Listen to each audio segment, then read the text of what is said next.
Ya, Dodi. saya kalau dikasih kesempatan boleh dialog sebentar. Silakan silakan Bunda, silakan Bunda.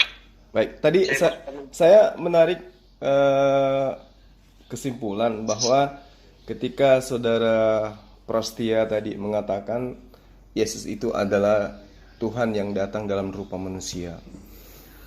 Eh, ya. Ya, itu sah-sah saja ketika yang mengatakan itu adalah Kristen.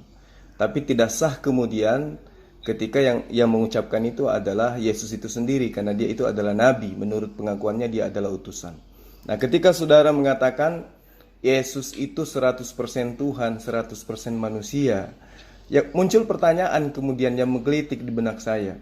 Ketika Yesus mengatakan hidup kekal itu adalah mereka mengenal Engkau satu-satunya Allah yang benar dan mengenal aku sebagai utusanmu. Nah, kalau Yesus 100% Tuhan, 100% manusia, pertanyaan saya, pada saat Yesus mengatakan kunci keselamatan untuk memperoleh hidup yang kekal itu, dia berapa persen Tuhan di situ? Sementara satu-satunya Allah yang benar itu adalah dia yang ada di surga.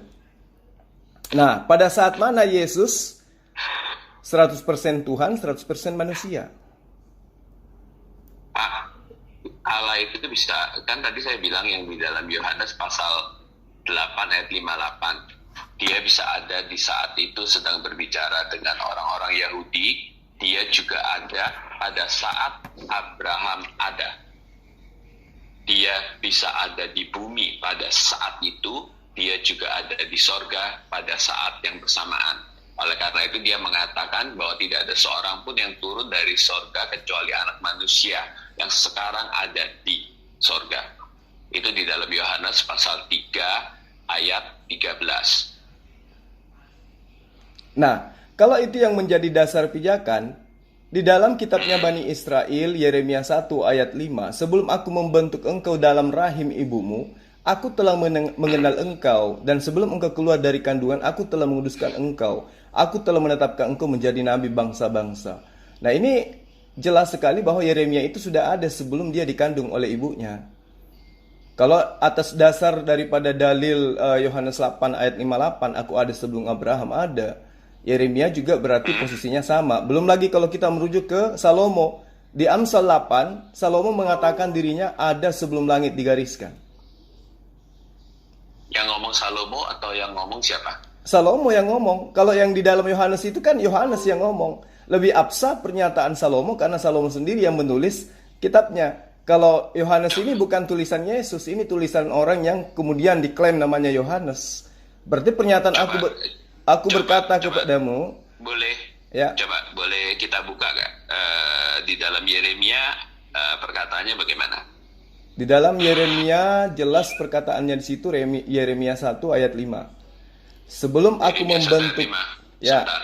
ini Allah sendiri yang menyatakan, Tuhan sendiri yang menyatakan sebelum dia membentuk Yeremia, ya, Betul. Allah sudah membentuk Yeremia dalam rahim ibunya. Jadi sebelum dia membentuk Yeremia di dalam rahim ibunya, Yeremia itu sudah ditetapkan untuk menjadi nabi bagi bangsa-bangsa. Ini pernyataan Allah untuk Yeremia. Betul. Nah, sekarang Yohanes 8 ayat 58 itu pernyataan orang yang diakui sebagai Yohanes mengatakan Yesus berkata, aku berkata kepadamu sesungguhnya sebelum Abraham jadi aku telah ada. Ini bukan tulisan Yesus. Kalau Yeremia itu tulisan Yeremia, Amsal juga tulisan Salomo. Iya, kemudian saya jelasin ya. Silakan. Yang Yeremia pasal 1 ayat 5, itu kan Tuhan yang berfirman. Ya. Tuhan mengatakan, bentar ya, sorry ini ketutup saya punya ini. Tuhan mengatakan, sebelum aku membentuk engkau dalam rahim ibumu, aku telah mengenal engkau, dan sebelum engkau keluar dari kandungan, aku telah mengutuskan engkau. Di dalam Alkitab, konsep Allah yang melampaui ruang dan waktu, sebelum Pak Zulkifli lahir, dia juga udah tahu. Tidak ada batasan waktu. Oleh karena itu, Yohanes mengatakan dia melihat Yerusalem baru. Jadi, segala sesuatu itu ada di hadapan Tuhan dan diamati. Dia itu ada di luar ruang. Dia itu sudah melihat semuanya, bahkan sampai kepada akhirnya. Oleh karena itu semua nubuatnya yang dia katakan itu harus terjadi. Kalau tidak berarti salah gitu. Iya, makanya Dari saya sisi Tuhan memang Tuhan sudah melihat. Kemudian Yohanes itu adalah Yesus berbicara tentang dirinya. Si Yohanes mencatat mengenai Bapak. Percaya nggak percaya itu kan urusan kedua. Tetapi perkataan di dalam bagian itu, Yesus mengatakan, ya ada saat ini dan saat sebelum Abraham ada, dalam posisi yang sama, present. Dia present di saat ini dan present dia akan datang. Itu sama dengan di Yeremia. Dia present di saat ini dan present di akan datang. Jadi seluruh bagi Tuhan itu tidak ada past, present, future. Semuanya adalah present di hadapan Allah. Karena dia tidak dibatasi oleh ruang dan waktu. Ya, kalau saya melihat pernyataan Yohanes yang menceritakan tentang Yesus ada sebelum Abraham ada di sini bukan berarti dia sudah wujud. Sama seperti Yeremia, ada sebelum dikandung oleh ibunya. Sama seperti Salomo, ada sebelum langit digariskan. Jadi terlalu terburu-buru kalau menuhankan Yesus yang adalah manusia hanya karena dalil Yohanes 5 ayat 58 ini. Karena adanya dia sebelum Abraham ada. Karena jelas, ya di dalam kitab Anda diceritakan dengan sangat tersusun rapi bagaimana kemudian Yesus diceritakan silsilahnya, meskipun di situ ada sedikit kesalahan. Dia dikatakan sebagai anak Abraham, dia dikatakan sebagai anak Daud. Bagaimana mungkin kemudian Anda bisa memahami aku ada sebelum Abraham ada, sementara dia itu adalah anak Abraham? Berarti Abraham dulu baru Yesus. Jadi pernyataan aku ada sebelum Abraham ada itu hanya majas, hiasan saja. Layaknya Yeremia dikenal oleh Allah sebelum dikandung oleh ibunya. Dan pernyataan ini jelas pernyataan firman Allah dalam Yeremia bab 1 ayat 5. Demikian juga di dalam Amsal 8 ayat 22 dan seterusnya. Itu bercerita mengenai majas. Jadi saya katakan ketika Yesus mengajarkan kepada murid-muridnya untuk mendapatkan hidup yang kekal, yaitu cukup mengenal dirinya sebagai utusan Tuhan dan mengenal Allah satu-satunya Allah yang benar, maka keliru ketika dikatakan Yesus itu 100% Tuhan, 100% manusia. Karena dia faktanya hanya 100% manusia, tidak ada embel-embelangnya. Silakan. Begini, kalau perkataan yang sifatnya itu adalah nyata gitu ya, kemudian kita menafsirkan mengatakan bahwa itu adalah majas, ya itu ada jadi timbul kesulitan. Itu adalah tafsiran Anda. Saya kan berbicara berdasarkan apa adanya perkataan itu. Secara bahasa, kata I am itu menyatakan bahwa Amy-nya itu adalah dia itu adalah timeless being gitu. Saya nggak bisa itu bahasa Inggrisnya sebenarnya saya bisa kasih ke Bapak nih cara ngirimnya gimana ya? Cara ngirimnya gimana ya? Jadi itu dari segi bahasa I am-nya itu adalah kondisi sebuah tense yang adalah timeless being. Gitu. Before Abraham was bukan I was, tapi I am. Saya ada dalam kondisi yang timeless being. Dan I am itu hanya dipakai untuk Allah. Karena hanya ada Allah, hanya Allah yang I am. Contohnya gini ya, kenapa manusia nggak mungkin I am? Saya andai kata mengatakan I am.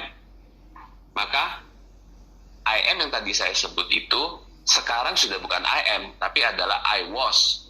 Jadi ciptaan tidak mungkin I am. Hanya Tuhan yang adalah I am. Dia hadir di seluruh waktu. Makanya waktu Musa berkata, siapakah namamu? Kasih tahu, I am that I am. Ya. Menyatakan timeless being. Oke, jadi ketika ya. Existent. Ya, kaitannya dengan yang saya katakan tadi itu hiasan. Kenapa saya katakan? Saya punya. Ya gini, Bapak boleh aja menafsirkan itu kiasan. Itu kan tafsiran Bapak. Itu saya rasa bukan tafsiran karena Yesus itu ada nanti setelah Maria ngeden. Itu tidak bisa dipungkiri itu. Apalagi kitab Anda. Kitab Anda juga mengatakan bahwa Yesus itu adalah anak Abraham, anak Daud. Berarti dia adalah keturunan. Dia punya silsilah. Dan mustahil pencipta alam semesta itu bersilsilah gitu loh. Jadi kalau Anda memaksakan itu bukan hiasan, bagaimana Anda bisa menggambarkan? Sementara yang melahirkan Yesus sampai dia ada, ya, wujud, itu adalah Maria. Yang lebih belakangan datang daripada Abraham. Jauh setelah Abraham baru ibunya ada. Nah, kalau saya udah tahu. Ya, Saya silakan. udah paham maksud Bapak. Nih ya, di dalam Roma pasal 9 ayat 5. Mereka adalah keturunan bapa leluhur yang menurunkan Mesias dalam keadaannya sebagai manusia yang ada di atas segala sesuatu. Ia adalah Allah yang harus dipuji selama-lamanya. Kata siapa? Bapak mengatakan dia itu adalah anak Abraham, anak Daud. Itu adalah dari aspek sisi kemanusiaannya. Jadi jangan dicampur antara keilahian dan kemanusiaan. Kelahiran itu tidak tanpa awal. Kemanusiaan itu memiliki awal. Ya, sama. Iya. Sama ketika di dalam Kisah Para Rasul juga. Yang Anda maksud Roma itu kan pernyataan Paulus kepada orang-orang Roma. Nah, sekarang ketika saya mengutip Kisah Para Rasul 2 ayat 22. Hai orang Israel, dengarkan perkataan ini. Yang aku maksud adalah Yesus dari Nazaret. Seorang yang telah ditentukan Allah dan yang dinyatakan kepadamu dengan kekuatan-kekuatan dan mujizat-mujizat dan tanda-tanda yang dilakukan oleh Allah dengan perantaraan Dia di tengah-tengah kamu, seperti yang kamu lihat. Berarti posisi Yesus di sini jelas sama dengan ajaran Yesus. Untuk mendapatkan hidup yang kekal, kuncinya mengenal Yesus sebagai utusan Allah, tidak mengenal Yesus itu sebagai Allah itu sendiri. Yang Bapak ngomong itu benar 100%. Ya, Kenapa saya bilang benar 100%? Karena di dalam kita sebagai orang Kristen, di dalam Alkitab itu mengajarkan Yesus di dalam kemanusiaannya. Memang benar-benar manusia, seperti yang Bapak ngomong, dia adalah nabi, dia adalah penebus, dia adalah utusan. Itu dia ada posisi sebagai manusia. Tetapi Alkitab yang sama, ditulis oleh Rasul yang sama, ditulis oleh murid yang sama, menyatakan aspek yang berbeda, yaitu dia juga adalah Allah. Nah, sekarang ketika Yesus itu menjadi sumber ajaran, bukan Paulus. Kalau Paulus kan jelas dia menginginkan Yesus itu menjadi Tuhan. Nah, kalau yang sumbernya adalah Yesus, hidup kekal itu adalah mereka mengenal Engkau. Bukan aku sebagai utusan, tapi mengenal Engkau, satu-satunya Allah yang benar. Posisi Yesus pada saat berkata demikian, jelas adalah 100% manusia. Dan Engkau Allah yang satu-satunya juga 100% Allah, 100% Tuhan. Nah, kapan Yesus ini posisinya 100% manusia, 100% Tuhan?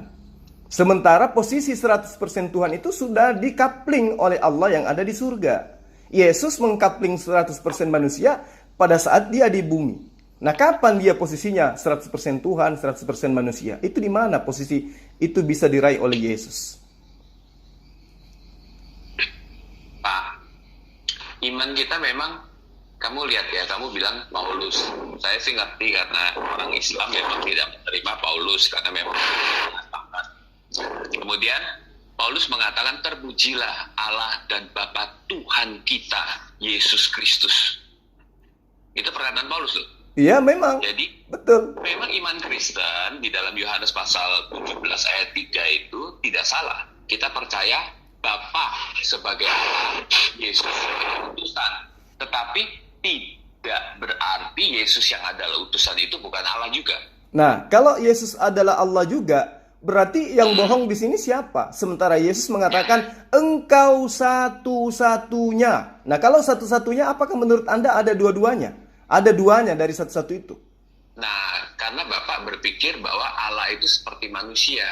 Kalau dia ada di atas, dia tidak ada di bawah. Sedangkan bagi Alkitab, Allah itu tidak terbatas ruang dan waktu. Dia bisa ada di atas, bisa ada di bawah, bisa pun muncul di Amerika, bisa muncul di Rusia, bisa muncul di Indonesia pada detik yang sama. Tapi Sebagai satu pribadi, faktanya, kalau dia mau. kalau Yesus itu adalah Tuhan yang tidak terbatas oleh ruang dan waktu, dia hanya mutar-mutar di tanah Yudea. Dia tidak pernah ke Indonesia. Itu gimana itu ceritanya? Lo memang karena dia datang itu di dalam perjanjian lama, Allah hanya ada perjanjian dengan Israel. Israel itulah bangsa pilihan. Allah tidak ada perjanjian dengan bangsa-bangsa. Dan dia datang untuk memberitakan Injil kepada mereka, tapi intinya adalah dia untuk mati. Pada waktu dia mau mati, dia mengatakan darahnya ditumpahkan sebagai perjanjian baru. Dan atas dasar perjanjian baru itulah dia mengatakan setelah digenapkan, jadikanlah semua bangsa muridku. Baptislah mereka dalam nama Bapa dan Anak dan Roh Kudus. Bapak lihat ya, kata namanya di sana bukannya plural, tapi singular. Iya, betul. Tapi yang jadi masalah kemudian adalah ketika sang pencipta alam semesta itu memperkenalkan diri kepada Abraham. Yang tadinya dia menguji Abraham dengan Abraham mengorbankan anaknya manusia, anak tunggalnya. Tetapi ketika ingin dieksekusi, Allah kemudian menggantikannya dengan hewan. Nah, kebalikan kemudian, ketika yang seharusnya korban itu diajarkan oleh Bani Israel, korbannya adalah hewan, oleh Kristen digantikan menjadi manusia, menjadi Tuhan yang jadi tumbal. Yang tadinya Tuhan menumbalkan manusia digantinya dengan hewan, Kristen yang tadinya hewan digantikan menjadi manusia gitu loh. Jadi ini tidak ada sinkronisasi antara ajaran yang ada di Bani Israel dengan ajaran Kristen. Maka dari itulah kemudian ketika Yesus datang sebagai utusan untuk Bani Israel, dia mengajarkan Bani Israel untuk mengenal dirinya sebagai utusan Tuhan, bukan sebagai Tuhan yang datang dalam rupa manusia. Coba, kalau di Kristen memang, karena menurut ajaran Kristen itu, Tuhan itu bisa menjelma menjadi apapun. Itu di Kristen, sama dengan ajaran animisme, ajaran Yunani, ajaran Romawi kuno. Mereka mengatakan dewa-dewa itu bisa menjelma dalam rupa apapun, sama. Tapi ketika merujuk kepada ajarannya Yesus, Yesus sendiri telah menyatakan satu-satunya, berarti tidak ada duanya. Kalau sudah satu, nggak ada dua. Nah, kalau dipaksakan Yesus itu adalah Allah, pada saat yang sama Yesus mengatakan kuncinya mengenal Allah, satu-satunya Allah yang benar, dan mengenal aku sebagai utusannya. Berarti Allah satu-satunya, Yesus juga adalah utusan. Tidak ada lainnya, tidak ada duanya. Kapan Yesus berubah menjadi posisi Allah juga, maka Yesus yang bohong atau orang yang mengimani itu yang bohong. Karena Yesus mengatakan, hidup kekal itu adalah mereka mengenal Engkau, bukan aku. Engkau, satu-satunya Allah, dan mengenal aku sebagai utusanmu. Nah, ketika Yesus sebagai utusan, kita mau kenal Yesus nih. Sebagai utusan dia sebagai apa di situ? Oh, ternyata dia sebagai manusia. Dia sebagai nabi. Dia sebagai orang yang mengajarkan Bani Israel kembali kepada hukum Taurat. Lalu dari mana asalnya? Orang-orang ini kemudian menuhankan Yesus yang dengan nyata Yesus mengatakan, mengenal aku sebagai utusanmu. Kalau mengenal Yesus sebagai utusannya, pijakannya 1 Yohanes 3 ayat 22, 23, 1 Yohanes 5 ayat 3, Yohanes 14, 15, Yohanes 14, 24, 25. Intinya, jika engkau mengasihi aku sebagai utusan Tuhan, maka engkau akan mendengarkan perkataan-perkataanku. Itu intinya. Sebagai utusan Yesus harus dikenal, apanya yang dikenal? Ajarannya, perkataannya, bukan konsep yang datang dari seberang yang mengangkat dan melantik Yesus menjadi Allah itu juga. Saya kira seperti itu, saudara. Saya jawab ya. Silakan. Pertama dari yang Abraham. Waktu Abraham Tuhan menyuruh mempersembahkan anaknya, di dalam Alkitab tidak ada satu pembicaraan pun yang menyatakan bahwa itu adalah sebagai korban penebus dosa. Jadi kelihatannya sama, tetapi intinya berbeda. Bukan sedang berbicara korban penebusan dosa. Jadi menggantikan itu tidak demikian. Kemudian gini, yang berdosa itu adalah manusia, maka korban domba dan kambing itu hanya sebagai lambang. Oleh karena itu Yohanes mengatakan, inilah anak domba Allah yang menghapus dosa dunia. Kemudian selanjutnya yang kamu ngomong banyak, itu saya hanya menyimpulkan begini, kamu di dalam Islam kan nggak boleh kan, sebagian kata Al-Quran kamu percaya, oh ini diterima, oh ini ditolak. Tentu semuanya diterima secara seimbang, kemudian dimengerti. Andai kata ada sedikit seperti yang sifatnya paradoks atau orang lain mungkin melihat kontradiksi, tetapi kalian kan harus mencari, melihat bahwa yang dimaksud itu apa, asbabun nusulnya apa. Nggak ada satu ayat pun yang boleh meniadakan ayat yang lain atau dibuang karena ayat yang lain. Demikian pula di Alkitab. Yang kamu ngomong benar, makanya saya bilang, di satu aspek kamu mengatakan Yesus manusia, Yesus adalah nabi. Benar, emang Alkitab ngomong begitu. Tetapi di satu aspek Alkitab yang sama, Rasul yang sama, Yohanes yang kamu sebut yang sama, menulis kata-kata yang di aspek yang berbeda. Yaitu dia mengatakan, pada mulanya adalah firman. Firman bersama-sama dengan Allah, dan firman adalah Allah. Ia datang kepada milik kepunyaannya. Di ayat 14-nya dikatakan bahwa firman itu telah menjadi manusia. Di ayat 3-nya dikatakan segala sesuatu dijadikan oleh dia. Dan tanpa dia tidak ada sesuatu pun yang telah jadi dari segala yang telah dijadikan. Jadi ada dua aspek itu di dalam Alkitab. Nah, keselamatan itu bukan perlu hanya percaya kepada Allah yang hanya satu, tetapi perlu ada penebusan. Kenapa? Karena ada dosa gitu. Oke, saya tanggapi ya. Jadi gini. Pak, sorry, sebentar sebelum tanggepin ya. Ya. Ini kan saya lagi nggak siap bicara dengan Bapak. Saya punya apa namanya? Saya punya baterai ini tinggal strip kuning. Jadi kemungkinan ngomong-ngomong bisa putus di tengah-tengah loh. Oh ya udah. Mana tahu ada sahabat Kristen yang lain bisa gantikan. Mas Pras, ngobrol santai aja. Iya, jadi andai kata andai kata kita perkenalan lah, itu ya, kita cuma ngobrol-ngobrol aja ya, stop sampai di mana juga nggak apa-apa. Jadi kalau saya mendadak mati, jangan di itu ya. Saya kuning udah, soalnya udah tinggal satu strip. Iya. Thank you. Nah, silakan. Ngobrol santai aja. Ya. Baik. Jadi ketika saudara mengatakan bahwa inti dari saya memahami inti daripada pernyataan saudara bahwa memahami kitab Kristen itu tidak bisa satu ayat, tapi harus menerimanya secara menyeluruh. Nah, jika demikian, intinya berarti kita juga harus menyadari bahwa pernyataan-pernyataan Yesus ya di dalam pengajarannya kepada Bani Israel harus pula diterima oleh sahabat Kristen, bahwa di dalam pengajaran Yesus sebagai utusan kepada Bani Israel yang kemudian dianggap sebagai Tuhan oleh sahabat Kristen, di situ ada duri di dalam daging di dalam pengajarannya dia. Karena Yesus mengatakan ada serigala yang datang kepada murid-murid Yesus di abad pertama.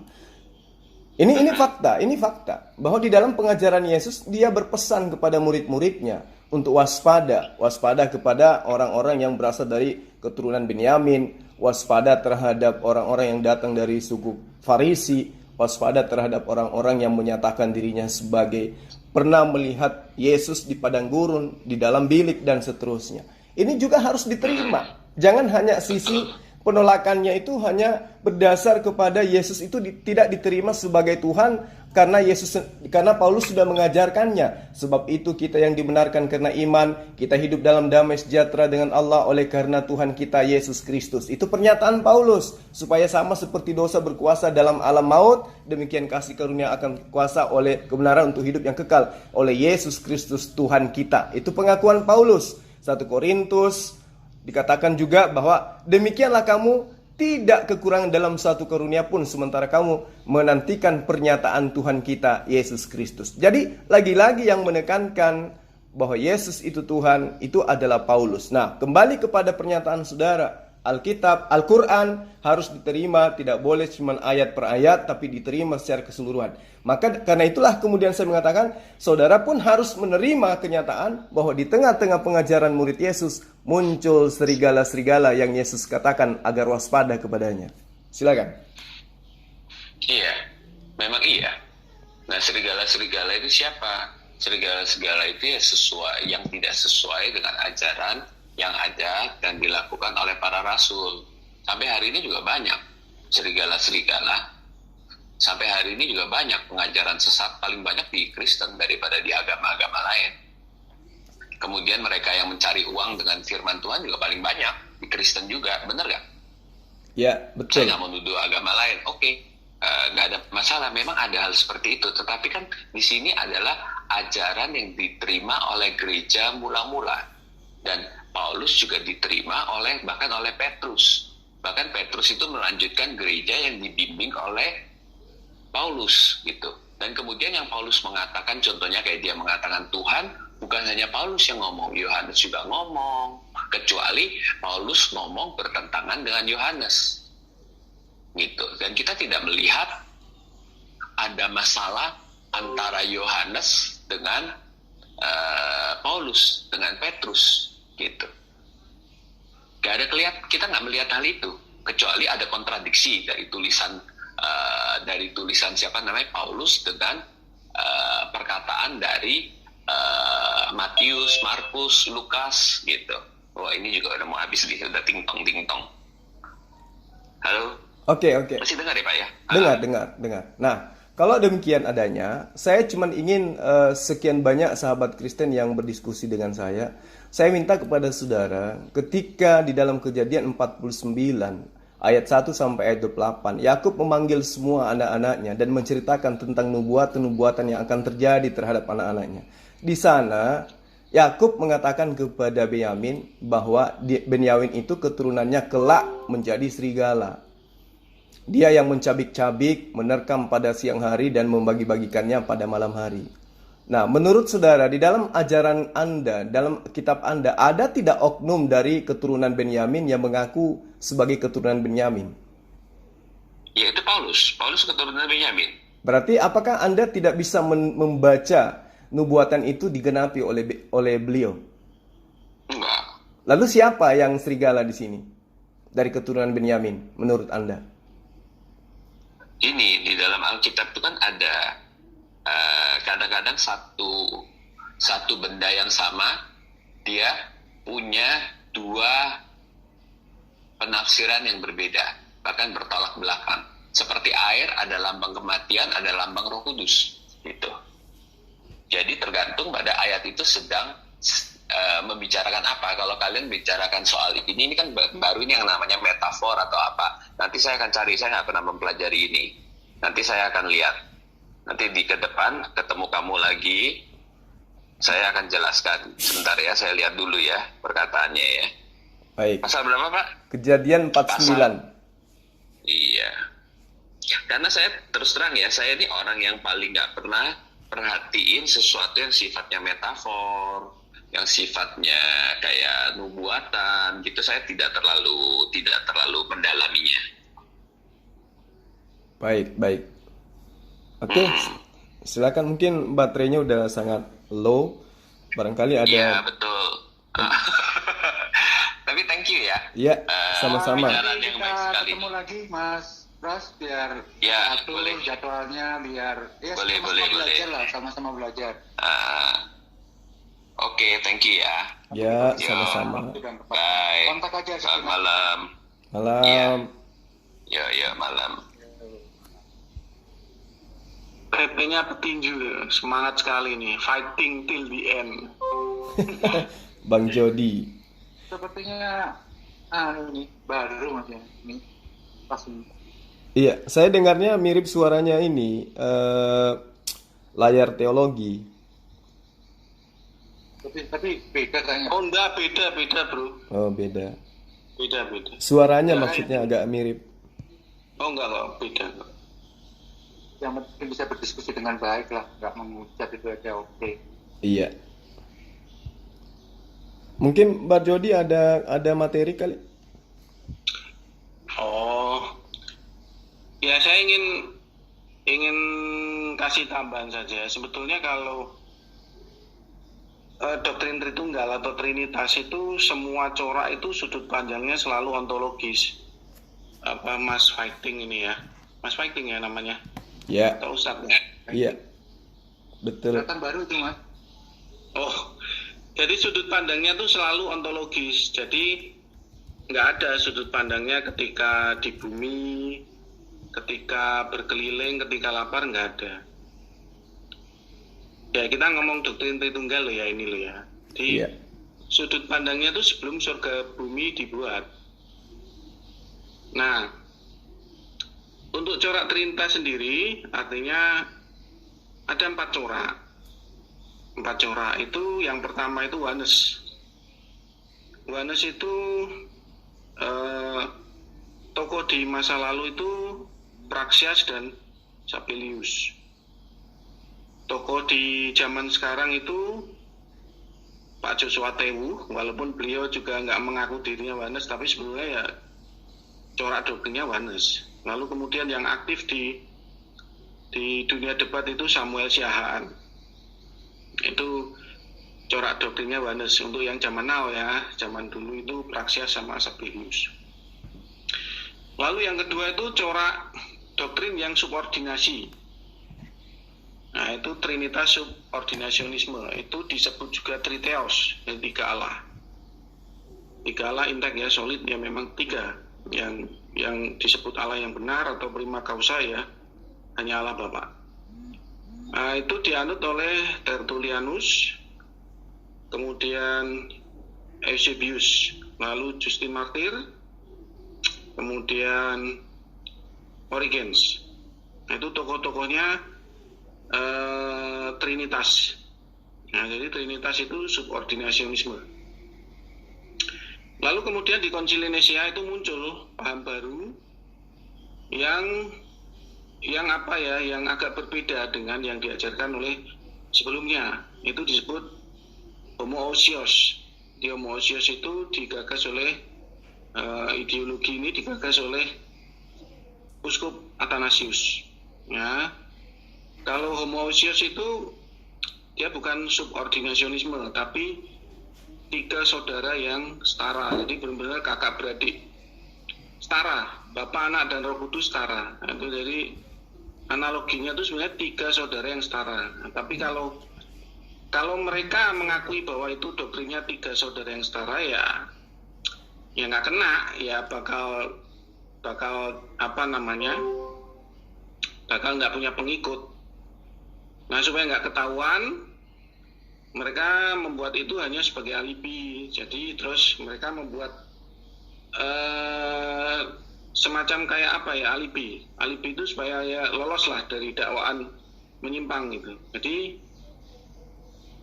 dipecah untuk meloloskan diri dari tuduhan 3 saudara setara. Mereka membuat secara ekonomis, jadi fungsional gitu. Jadi Yesus itu hierarkinya secara fungsional gitu. Ya, itu hanya trik saja lah sebetulnya. Tapi sebetulnya dari diagram, dari apa ya, dari argumen-argumen ya 3 saudara yang setara gitu. Bapa, Anak, dan Roh Kudus itu setara. Jadi penyebutan Bapa dan Anak itu hanya kayak semacam ya nganulah. Ya istilah basa-basi sontoloyo gitulah istilahnya. Jadi nggak punya dampak apapun terhadap istilah Bapa dan Anak, lalu utusan dan pengutus itu nggak ada dampak apapun. Jadi nggak punya dampak. Jadi itu kayak orang kumur-kumur ya, pakai odol gitu kan, gitu. Jadi dia ngomong, dia jelasin, tapi nggak punya dampak. Gitu. Nah, itulah doktrin homoousios atau 3 saudara yang setara. Lalu yang keempat itu adalah tokohnya itu adalah Arius. Arius itu bercorak heterosios. Heterosios itu Unitarian, bisa disebut juga Unitarian. Nah, itu Allah Bapa itu satu-satunya Allah yang benar, yang transenden, yang prima causa, dan yang disembah. Lalu anak Allah dan Roh Kudus itu tidak disembah. Gitu. Itu semua sudut pandangnya secara ontologis loh ya. Jadi nggak ada apa namanya kayak berdebat mengenai waktu Tuhan Yesus di muka bumi, berdebat mengenai Tuhan Yesus waktu disalib, nggak ada. Nah, itu empat corak Trinitas yang ada di masa lalu. Tokoh-tokoh bapak gerejanya ada. Nah kemudian Tritunggal modern yang menjadi menjadi bahan perbincangan di kalangan sedulur-sedulur Muslim di sini ya, itu bercorak homoousios atau tiga saudara yang setara. Nah, saya juga berdebat dengan mereka gitu. Nah, karena saya yang memilih Tertullianus ya, pilihan saya. Kalau kalian pernah mendengar itu Pak Ibnu Kalam, ya itulah dia. Itu simetris dengan yang saya pilih ya. Jadi apologeter yang modern saat ini itu ya Pak Ibnu Kalam sama saya gitu. Kalau untuk yang Triteos atau subordinationisme.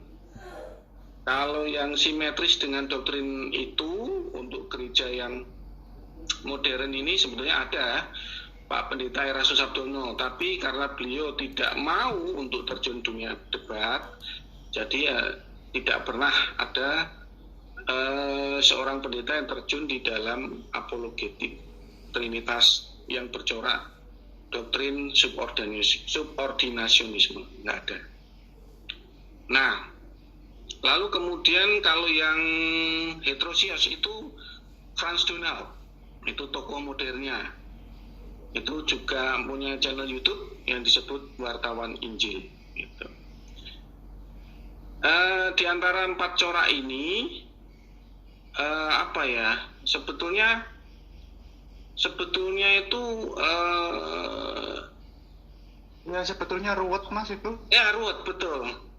Ruwet itu yang terutama yang Ruwet saudara setara ini, aduh.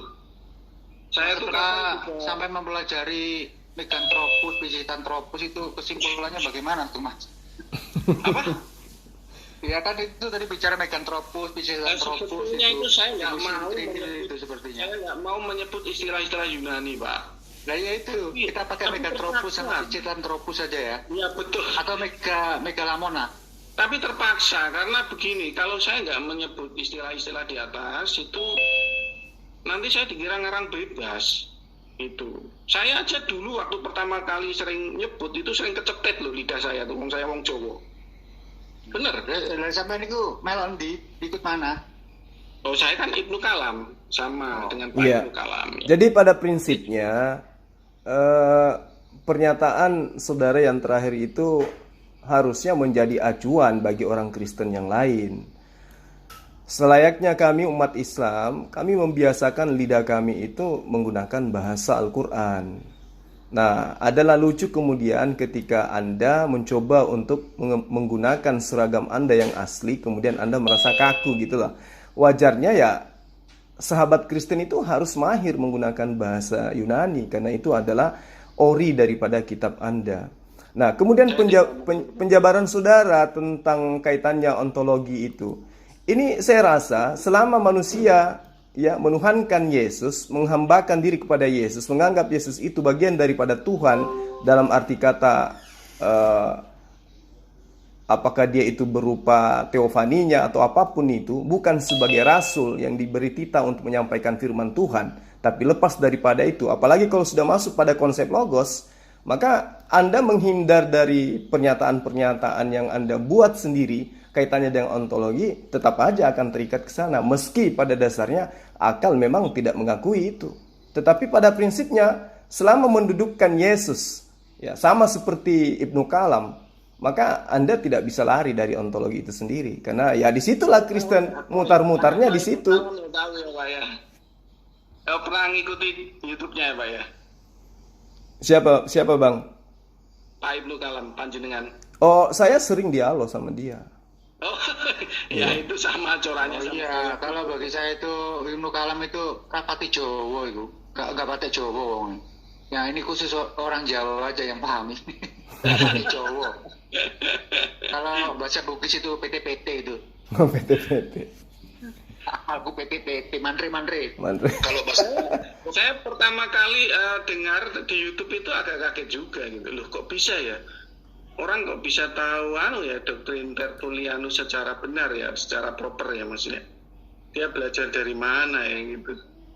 Ya unik juga gitu. Dia belajar filsafat, Bang. Dia belajar filsafat. Dia belajar filsafat, dia belajar ilmu kalam dan juga tarekat. Nah, orang bertarekat itu kan macam-macam, sama seperti agama yang kemudian mengatakan sapi itu adalah penjelmaan daripada dewa. Itu adalah filsafat juga, itu tarekat juga itu. Tetapi pada dasarnya pijakan iman, pijakan kepercayaannya itu tidak berdasar terhadap kitab sucinya sendiri. Kalaupun berasal dari kitab sucinya sendiri, maka boleh saya mengatakan bahwa kepercayaannya itu berasal daripada ungkapan kepercayaan yang berlandaskan terhadap angan-angan belaka gitu loh. Seperti sapi dianggap sebagai penjelmaan dewa, pohon dianggap sebagai manifestasi Tuhan, dan seterusnya. Bahkan ada juga api, kan gitu. Jadi semuanya itu ya tidak bisa dilepas dari ontologi itu tadi. Muaranya kembali kepada konsep animisme itu. Nah, contoh. Ya, ontologi, Pak. Memang untuk konsep Tritunggal itu arahnya memang ontologis. Iya. Betul. Iya, itu nggak bisa lepas di situ. Nggak bisa lepas dari sana. Mau seperti apapun kelihayan mereka untuk menyembunyikan identitas, itu nggak bisa lepas daripada ontologi itu sendiri. Karena Tapi memang ya saya juga tertarik loh dengan kayak semacam Gus Baha itu juga ya punya sudut pandang ontologis loh Pak. Gus Baha itu juga. iya, karena pada dasarnya di dalam Islam juga itu ada pelajaran filsafat Islam, itu ada ajaran itu, ada materi itu, sampai ada poin-poin ada daripada literal yang kemudian berasal dari induknya filsafat Islam itu yang disebut dengan ilmu kalam. Nah, ilmu kalam ini kalau dulu, bahkan seingat saya sampai hari ini di Arab Saudi itu buku-buku berbicara mengenai kalam itu dilarang masuk ke sana. Berbicara tentang konsep pribadi, esensi daripada Tuhan. Bagaimana tangannya Tuhan? Bagaimana kakinya? Bagaimana matanya? Bagaimana kakinya? Nah, itu ilmu kalam itu, berpikir sampai ke akar-akarnya. Padahal kitab suci sudah menerangkan bahwa manusia tidak akan mampu untuk sampai ke sana. Muara akal kita tidak akan pernah bisa sampai kepada esensi sang pencipta alam semesta. Seperti apa dia sampai bisa kita uraikan dia adalah makhluk. Itu nggak bisa. Karena patokan semakin lama mempelajari ilmu itu ya jadinya kayak jadi jenar Mas. Jadi iya, betul. Jujur saya katakan, saya pada saat di meja kuliah, di bangku kuliah, ya, ada dosen saya filsafat, ya, ilmu kalam. Itu dia pada saat itu dia katakan, saya mohon maaf, bulan kemarin saya tidak sempat masuk karena saya dirawat di rumah sakit jiwa. Dan itu sudah 3 kali dirawat pada saat saya masuk di kelasnya dia. Karena belajar tentang filsafat ini, belajar tentang ilmu kalam. Karena dia ingin mendudukkan Tuhan itu sama seperti apa yang ada. Kekuatan akalnya dia ingin gunakan untuk dia jadikan kendaraan untuk mencari esensi Tuhan itu seperti apa gitu. Nah, karena ketidakberdayaan inilah kemudian banyak golongan-golongan yang kemudian memberikan satu manifestasi bahwa Ka'bah itu adalah Tuhan. Karena Bapa itu tidak bisa dilihat, maka dia datang dalam bentuk hiasan, yaitu Ka'bah. Berbentuk hiasan berupa Yesus dan seterusnya. Ini orang-orang yang ingin mencari ketuhanan, ingin mencari Tuhan, tetapi muara daripada pencariannya itu Tuhan itu harus wujud, Tuhan itu harus nyata gitu depan mata dia. Tanpa dia menyadari bahwa dengan adanya alam semesta ini, itu sudah membuktikan sang pencipta alam semesta itu ada. Saya kira gitu, Bang. Oh iya Mas. Ya. Ya itu yang kayak saya juga kadang yang dengerin itu kayak Gus Baha itu. Itu ternyata ya agak simetris lah secara ontologis gitu aja. Iya.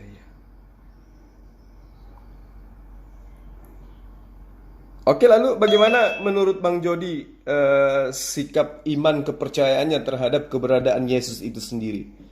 Dia sebagai Tuhan kah atau sebagai manusia kah atau dia hanya inkarnasi Tuhan kah atau gimana pandangan saudara? Kalau Yesus anak Allah ya, dari secara ontologis memang dia anak Allah atau ciptaan sulung ya, permulaan ciptaan gitu. Lalu melalui permulaan ciptaan inilah platform surga dan bumi itu dibuat gitu. Dan saya pelajari seperti itu. Artinya ruang lingkup daripada Yesus ini Anda percayai sebagai firman. Oh, itu gelarnya aja sih. Gelarnya aja, Mas. Nah, kalau misalnya bukan gelar, lantas bagaimana kemudian saudara mengatakan bahwa dia adalah ciptaan yang sulung? Di Wahyu 3 ayat 14 ada tertulis memang anak Allah itu permulaan ciptaan Allah ya. Wahyu berapa, Pak? Wahyu 3 ayat 14. Wahyu 3 ayat 14 sama dengan Kolose ya?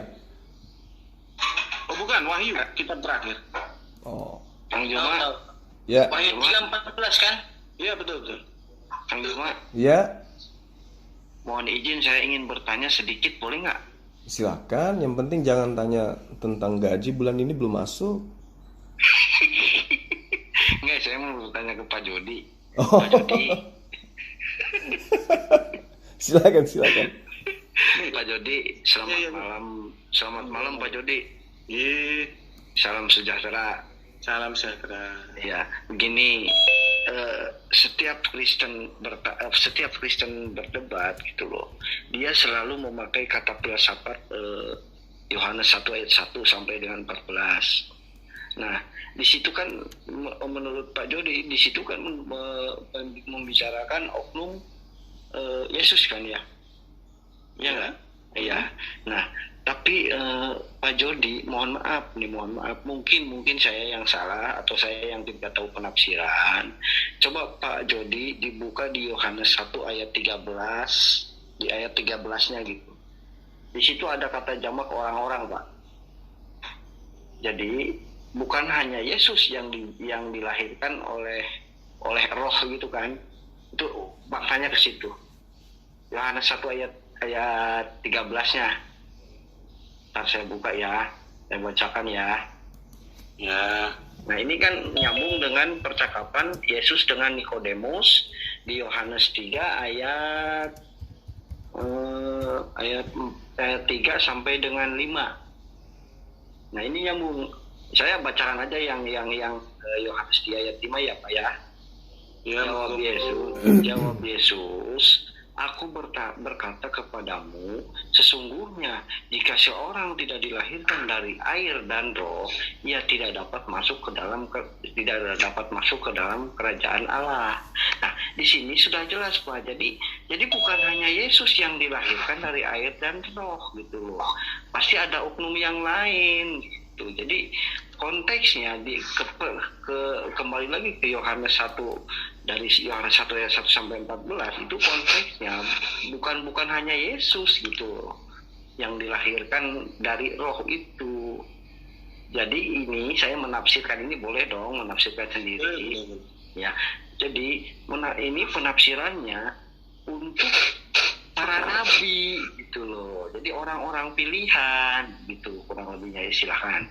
Ini masalahnya ini kan korelasinya nyambung gitu loh. jadi untuk corak Heterosius atau Arius ya, itu memang Mas. Itu anak dan Roh Kudus itu ditarik di bawah.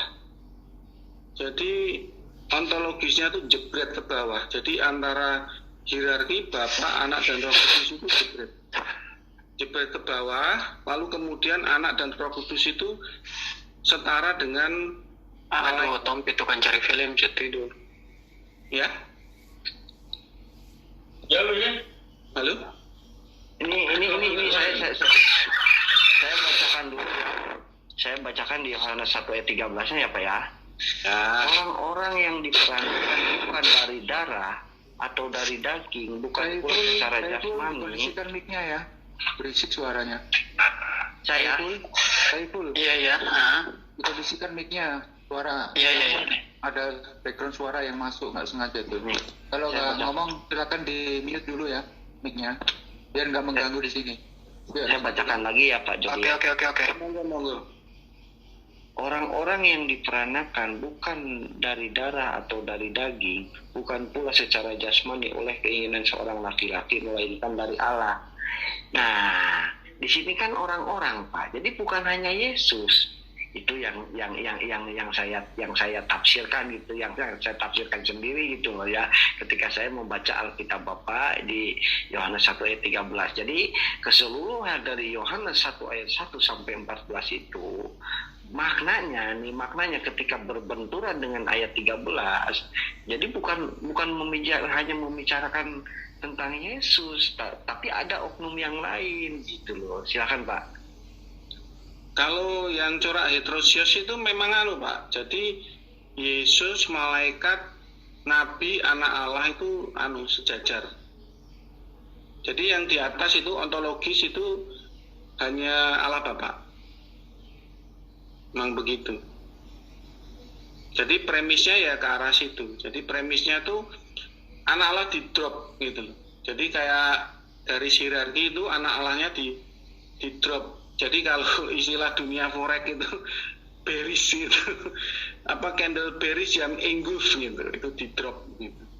Sayangnya saya belum membuat gambar-gambarnya. Jadi ya cuman omong-omong tok gitu. Ya misalkan saya ada gambarnya sih, saya bisa terangkan. Jadi ada semacam garis pembatas ontologis. Kalau untuk yang corak oneness itu semuanya di atas ya, di atas garis ontologis. Kemudian untuk corak triteos itu juga semuanya di garis ontologis. Surga dan bumi belum dibuat, malaikat juga belum dibuat. Lalu kemudian untuk corak homoousios atau Tritunggal modern itu ya, itu juga di atas garis ontologis hanya satu, yang coraknya itu anak Allah dan Roh Kudus di bawah garis ontologis, yang setara dengan anak-anak Allah. Jadi kita ini semua para nabi, para rasul. Jadi memang begitu coraknya. Jadi ayat-ayat yang simetris dengan corak itu ya dijadikan premis untuk memperkuat doktrinnya. Jadi nggak hanya panjenengan Pak, Franz Donald juga sama, Gereja Unitarian juga sama. Itu memang corak-corak heterosios. Nah, demikian penjelasan Baik, saya. sebelum dilanjut, saya mau nyapa dulu ya sama Cuy Malindo ini. Assalamualaikum Mas Cuy. Lama nggak pernah masuk ke sini nih. Mas Cuy. Mas Cuy. Oh, rupanya lagi menjauh dari perangkat. Ya, silakan dilanjut yang lainnya. Terima kasih Pak Jody atas penjelasannya. Tapi ya kita kembali lagi ya, itu keyakinan sih ya. Tapi ya itu mungkin disimpan untuk saya aja, pengetahuan saya pribadi begitu. Jadi saya untuk menafsirkan yang kedua lagi nih, menafsirkan ucapan Bapak, berarti ukuran kebenarannya yang mana Pak, yang ontologis atau yang mana gitu. Jadi corak trinitas itu ada 4 Pak. Itu memang sudah terjadi dan memang perdebatan itu sudah ada. Jadi bukan hanya tingkat perdebatan ya, pertarungan di masa lalu loh ya. Di masa lalu saya bilang itu juga sudah ada. Jadi bukan hanya levelnya perdebatan, pertarungan keras di masa lalu sudah ada. Nah, kita ini kan hanya produk daripada apa yang dilakukan oleh masa lalu. Nah, lalu kemudian ya saya menimbang, menilai, lalu kemudian memilih, meneliti ya. Saya memilih corak doktrin yang homoiousios atau subordinasionisme gitu. Tentu saja dengan kondisi seperti itu ya saya akan memilih ayat-ayat yang sesuai dengan premis atau ide yang saya pilih gitu. Yang oneness ya Pak? Bukan, yang triteos ya, hierarki seperti Pak Ibnu Kalam, Tertullianus. Oh, yang paham Tertullianus itu ya. Sebenarnya Tertullianus itu Tertullianus dulu atau Athanasius dulu Pak? Tertullianus dulu. Tertullianus dulu terus diwariskan ke Athanasius ya kalau nggak salah ya. Athanasius itu kan Pak, lebih baru ya. Ya itu kan dia kan pernah saya pernah baca bukunya, dia kan satu ini kan satu jalur dengan pemikirannya gitu, pemikiran Tertullianus. Kalau Tertullianus maaf, Athanasius itu kan yang saya tadi jelaskan itu yang diagramnya 3 saudara setara. Oh gitu ya Pak. Tapi Ya. saya baca bukunya, dia ngambil juga referensi dari Tertullianus Pak. Ketika di konsili apa tuh ya? Konsili Nicea. Oh iya Betul. ya. Nah, Di Efesus juga kan? betul. Jadi karena ya ini saya mungkin agak tendensi sedikit ya dengan doktrin ini gitu kan. Ya saya minta maaf itu kalau ada yang hadir di sini juga mempercayai doktrin ini. Kenapa saya agak tendensi dengan doktrin ini? Ya diagramnya itu 3 saudara setara. Nah, dengan diagram yang 3 saudara setara, mereka juga tidak mengakui bahwa doktrinnya itu 3 saudara setara. Mereka memakai istilah Bapa dan Anak. Itu. Lalu setelah memakai istilah Bapa dan Anak, mereka juga mengklaim bahwa ajaran kita, doktrin kita juga sama, simetris dengan Tertullianus. Padahal beda, menyebutnya Trinitas.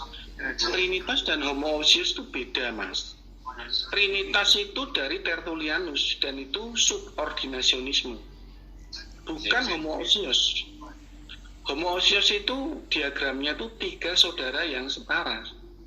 Gitu. Termasuk Daniel Biantoro ya sama Bambang Nursena itu Pak. Ya saya nggak tahu lah. Saya juga belum pernah berdebat dengan mereka.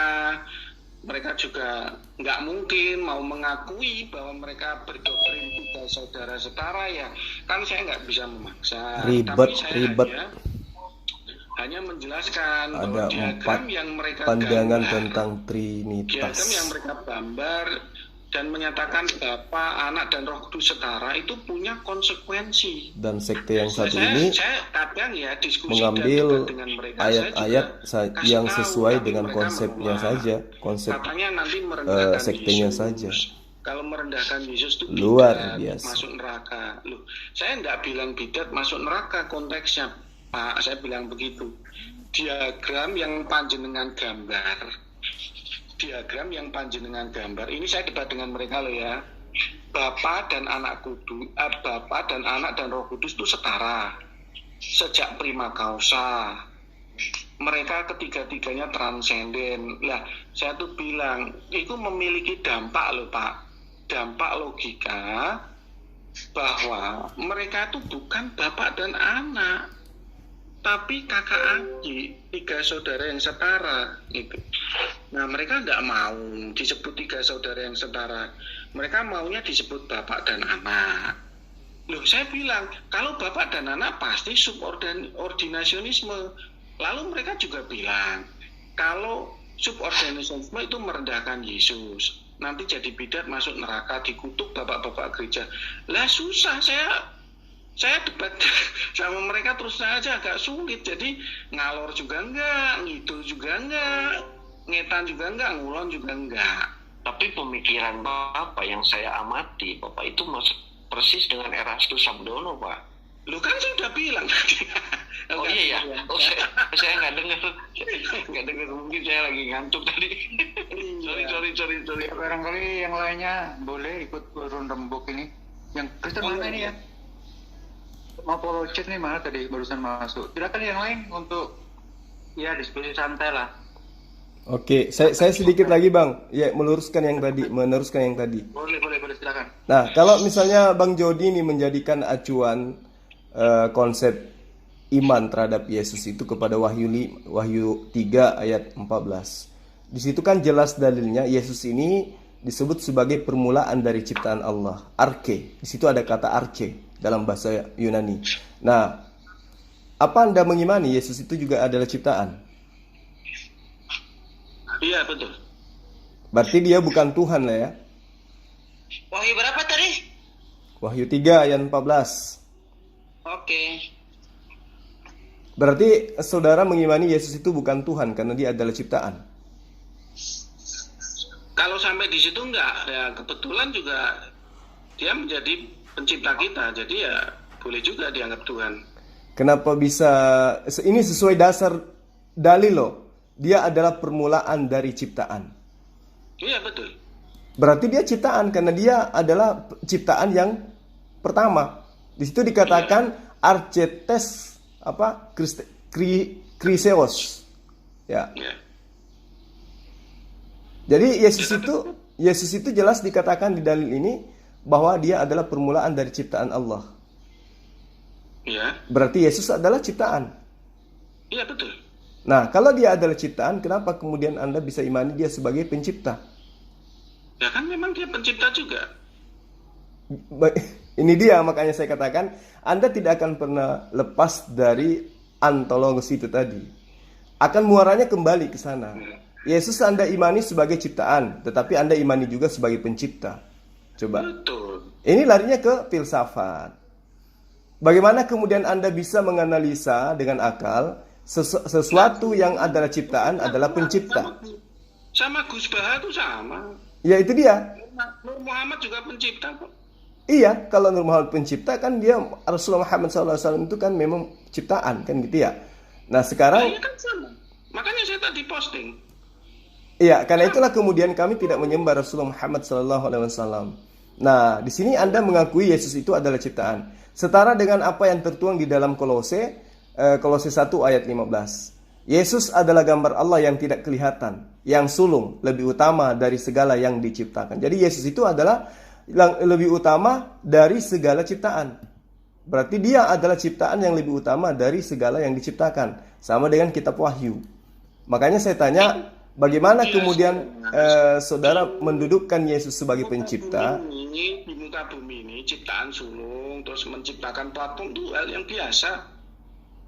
Itu hal yang malah justru realitasnya tuh ada. Bagaimana ceritanya ciptaan bisa menciptakan gitu loh?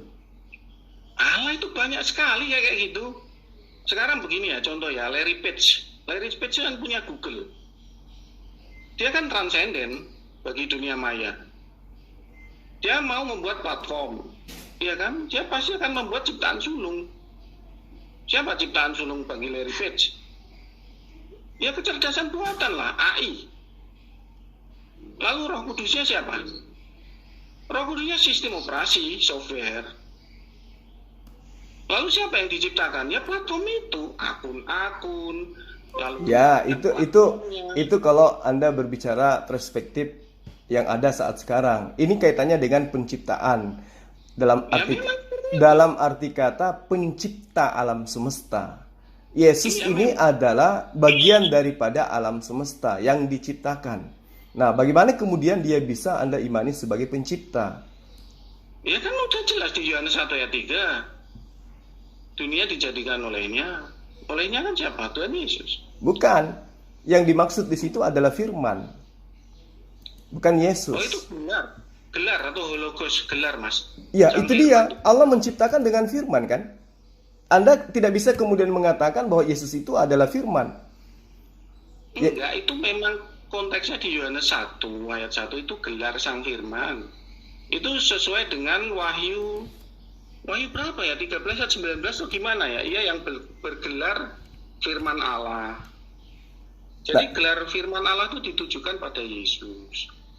Lalu ditulis di Yohanes 1 ayat 1 itu pada mulanya adalah firman Allah. Sebenarnya pada mulanya adalah sang firman. Cuman ya maybe ya, wong itu kan terjemahannya begitu ya. Saya mau bisa apa? Wong saya itu kan ya bukan siapa-siapa. Yang menerjemahkan Alkitab kan orang LAI yang kebetulan juga cenderung doktrinnya Tuhanes. Ya.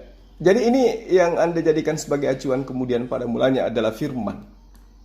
Ini diartikan firman ini adalah Yesus.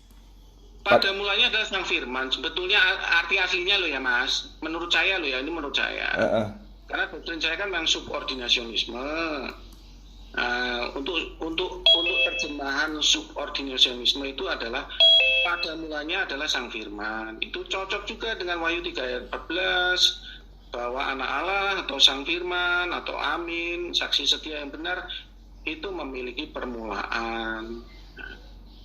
Jadi Allah Bapa itu tidak memiliki permulaan. Makanya disebut prima causa di 1 Korintus 8 ayat 6 disebut sebagai Theos ex hota panta, jadi sumber segala asal. Beliau tidak memiliki permulaan. Gitu. Nah, cuman ya seperti yang saya bilang, nah, Tritunggal modern atau homoousios itu tidak menyukai doktrin ini. Nah, jadi mereka pengennya tuh semuanya prima causa, Bapa, Anak, dan Roh Kudus prima causa. Ya mau bagaimana mereka memilih doktrin seperti itu, ya kan? Saya hanya bisa ya mendebat mereka, sama seperti masnya sedang mendebat mereka gitu. Tapi yang saya kritik tuh bukan pilihan mereka. Yang saya kritik tuh mereka tuh menggambar diagram Bapa, Anak, dan Roh Kudus setara. Lalu saya mengkritik mereka, kalau kalian menyetarakan ini bukan Bapa, Anak, dan Roh Kudus, tapi kakak adik, saudara bertiga, 3 saudara yang setara gitu. Nah, kalian setuju nggak kalau doktrin kalian itu dikatakan seperti itu? Nah, mereka juga nggak setuju, ya kan? Lalu bagaimana? Saya juga bingung gitu loh. Saya hanya menjelaskan risiko doktrinnya loh ya, bukan saya tuh mendebat pilihan mereka. Bingung nih ya. Saya tuh menjelaskan, nek kamu tuh percaya seperti ini, kamu akan disebut seperti ini, orang lain menganggap kamu seperti ini, risikonya seperti ini. Itu yang saya jelaskan sama mereka. Nah, saya kan sudah jelaskan bahwa anak Allah tuh memang disebut hologos, bergelar hologos atau Sang Firman, dia adalah permulaan ciptaan, yang kebetulan juga ya cara Allah membuat tatanan sistem platform surga dan bumi itu yang nggak jauh beda dengan bagaimana Larry Page membuat kecerdasan buatan, membuat sistem operasi, itu ada Roh Kudus yang menjiwai seluruh program platform, itu ya nggak jauh beda. Berarti kesimpulannya Yesus itu adalah ciptaan. Ya betul, ciptaan sulung. Oke, baik.